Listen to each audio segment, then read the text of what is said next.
So if there is a reason for our existence, the reason must exist before we do. Otherwise, it is not the reason that we came into existence. So you can't make up a reason, you can't make up a purpose after the fact. Either the purpose existed and therefore we came into being, or there is no purpose. So where should we look to find this purpose or this reason for our existence? It's particularly meaningful today, where for some reason everyone is asking the question. Even young children are aware, painfully aware, that I didn't ask to be born. If I didn't ask to be born, then tell me why I'm here. And if I don't know why I'm here, then I certainly don't understand why I have to clean up my room. If I don't know why I'm here at all in the first place, I really don't understand why I have to go to school. And why do I have to grow up? And why do I have to accomplish anything? My whole existence is invalid, unnecessary, and yet you're piling all these responsibilities on me? For what? To make my unnecessary existence prettier, bigger, heavier? Who needs it? This is such a valid observation, and it's so intuitive that even young children are recognizing it. So we need to have an answer, if not for ourselves, then for the children. So where are we going to look? Where are we going to find this answer? Obviously, if we're going to know the purpose, we have to hear it from the Creator.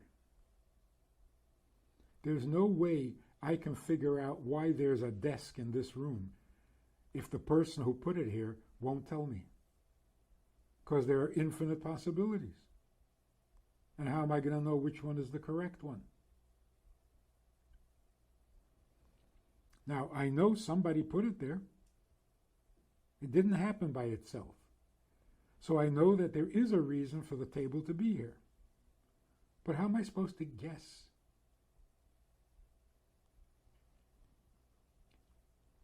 That's why it makes such logical sense that at some point in history, the Creator revealed his purpose to his creations.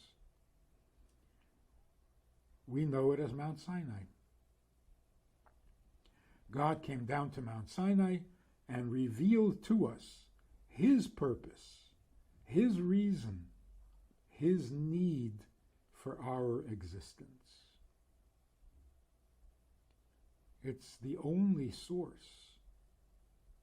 It's the only source. Nothing else even approaches the reason. So, what do we find when we look in the Torah, and particularly in the Hasidic dimension of Torah, of the revelation? We find that God created the world in order to have a relationship. The way the Torah puts it, it is not good to be alone. It is not good to be alone. It's not impractical, it's not impossible, it's not good. The words are precise. It could be very convenient to be alone. If you're self-sufficient, why not? But where's the goodness? And so God creates a world, creates us, gives us freedom of choice, and now a relationship is possible. That is the vulnerable side of God. And vulnerable is not a weakness, vulnerable is a strength. The perfect, eternal, all-powerful, all-knowing, infinite God is not content to be himself without us. With us is divine contentment. And we, being created in his image, have that same instinct or that same impulse, that same feature. We don't want to be alone, even when we're fully capable of it. Even when we think we're perfect, it's not enough. Perfection is not good enough.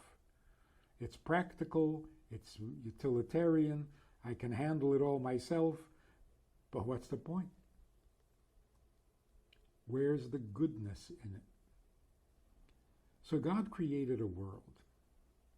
Let's look at the nature of the world for a moment. There are many things that God created in his world that he's not particularly fond of.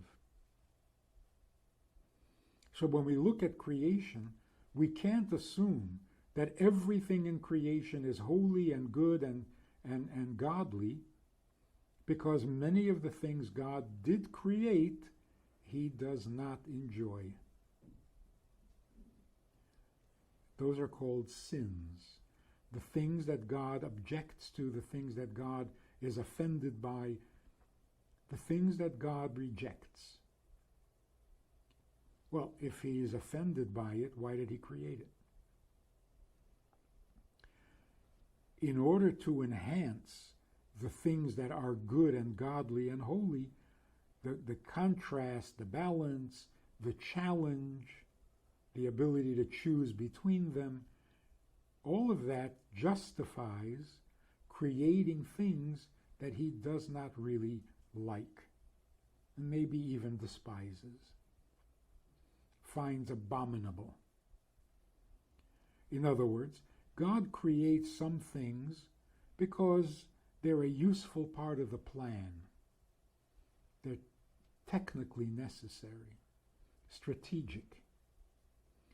But then there are those things that God creates out of his deepest and truest desire and love for those things. So there are those things that describe him among the created beings. There are things that describe him, and there are things that distract you from him because they are not what he enjoys, they're not what he's after, they are not his true intention. They exist only to serve some end, a means to an end. So this is how the universe breaks down. There are those things that are the end that God is looking for, and then there are those things that are only a means to the end. What is the difference between them? When you're raising your children or engaging in an intimate relationship, if I think of you as a means to an end, you will be insulted, you will feel rejected, you will be resentful, and you will feel completely alone in the world, even though I need you as a means to an end. But if you are not the end goal for me, then as much as I use you, as much as I need you, you feel completely alone, because it's not about you, it's about a means to an end. So if parents think of their children as a means to an end, I want to raise my children properly so that people will think of me as a great father, as a good parent. I'm just using my kids to make myself feel better. The children will feel it, They will know it and they will resent it. But if the children are the end, if the children are my greatest consolation for all the aches and pains of life, because they are the goal and not a means to the goal, then they are not alone in the world. And the same is true with a spouse. If it's you that I need, then you feel connected, recognized, validated, and so on. But if it's some service you offer, if it's something I get from you, that's nasty. That's unholy. So those things that God created because that's what he wants in his world, that's called holy stuff. Those things God created and needs, but only as a means to an end, those things are called unholy. That's where all ungodliness begins, because it is not the essence of his plan, it's just a tool towards achieving the goal. Now what happens? You spoil your child because you're not really interested in the welfare of the child. You just want to get by, and you want quiet, not justice. The child knows this. So you give a child an ice cream so that he'll be content and won't bother you. 10 minutes later, the child wants another ice cream. And you say, no, you can't have another ice cream. You've already had one. So here's what happens. You would think that the child would be a little grateful for the first ice cream and think of you as a kind and generous parent. But instead, what happens, the fact that you gave the first ice cream now becomes the poison dart with which your child is going to shoot you. You have to give me a second ice cream because you gave me the first one. So instead of the first ice cream producing a closeness and an appreciation and a gratitude, it turns rotten. It becomes an accusation, grounds for demand. You must give me another ice cream. In other words, when a child is not the object of your life, of your purpose, but only a means to an end, everything you give that child will produce resentment and not contentment or gratitude. So that's what happens when God creates a being or a function in the universe that is not what he really wants. We call that unholiness, but it deteriorates from unholiness into sinfulness. Because those things that don't feel like they are the core and essence of God's purpose, all the life that it receives, all the existence that God gives it, produces only rebellion and resentment. The sin does not appreciate its own creation. You think, look, you may not be holy, but God created you, so can you have a little decency? Can you have a little gratitude? No, the opposite. That's the nature of unholy. The nature of the non-essential is that it does not appreciate its own existence. It doesn't appreciate the gifts you give it, because everything reminds this being that this is not about you. A simple example. If a mailman has to deliver a package, or the UPS guy has to deliver a package to someone who he happens to hate, well, he's got to deliver the package. So he does. You might foolishly think that the person, the enemy, the person that the mailman hates, who also hates the mailman, you would think that there would be a little gratitude. Thank you for delivering the package. There's none.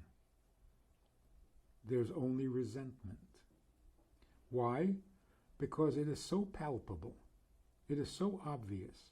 The way that the mailman delivers the package, without having to say a word,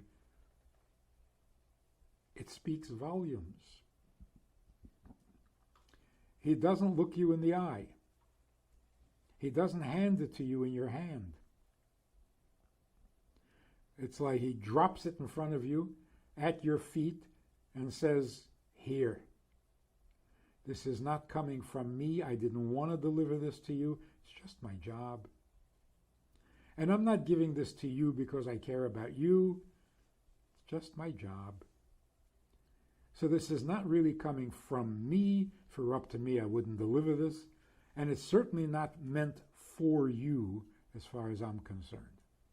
So there is nothing between us. And don't misunderstand my delivering the package as some kind of an acceptance or some kind of approval or some kind of improvement in our relationships. So, that energy, that vibration, does not bring an improvement at all. On the contrary, where's last week's package? Why didn't you bring last week's package? Why do you throw it around like it's... It will only bring resentment, complaints, and animosity. That's what happens to unholiness. The things that are unholy in the world sense that they are not the point. They are not the goal. So whatever is given to them does not have a positive effect on them. There is no gratitude. Which leads us to a very powerful conclusion. By definition, lack of gratitude is the nature of unholiness. But in unholiness, it's understandable. That's the nature of unholiness. But when people engaging in good activity, positive activity, holy activity, but without gratitude, that's really not appropriate at all. So, if we want to be part of the positive rather than the negative, if we want to be part of the purpose of creation and not a means to that purpose, the first thing we have to gain is a sense of gratitude. Grateful that God needs us, grateful that we can do something for God, grateful that we are needed rather than focusing on how much we need. So in unholiness, there's endless need. Give me, give me, give me. And no matter how much you give me, there will be no gratitude. The opposite of that is holiness. Anything you give me, I am grateful for. Because I don't need this. My needs are not what brought me into existence. You need me. And I can do something for you. There's endless gratitude for both being needed and for the opportunity to fulfill that need. That's called holiness. That's called being alive.